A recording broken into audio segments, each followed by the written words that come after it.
why do people who are in poverty, because they're not stupid, why do they go out and buy a big screen TV with their tax refund when they can't keep the lights on? Like, why do they do that? It makes no sense. They can do math, they're not dumb, but part of that brain change that happens is there's a competition in your brain. So in the normal brain, there's this prefrontal cortex, and the prefrontal cortex is largely responsible for that analytical thinking, for the executive functions.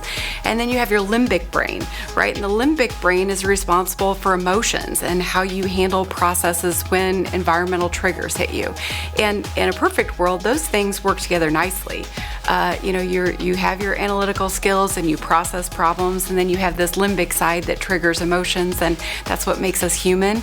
And it's great when they work together, but sometimes they don't.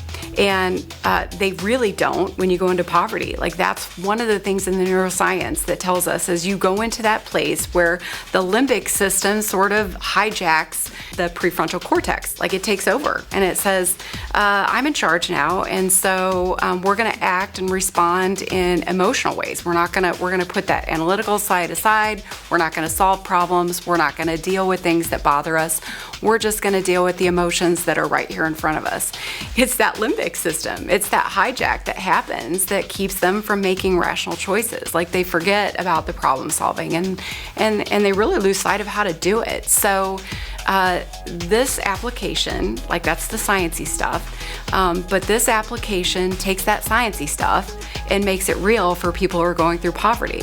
And then it just very gracefully takes you into those activities so that you don't feel trapped, you don't feel tricked, you don't feel like people are trying to take advantage of you. You don't feel a burden. It doesn't feel like somebody's trying to help you get out of poverty, because that's reality. You don't really want that help. You just want somebody to love you and take care of you and tell you it's going to be okay.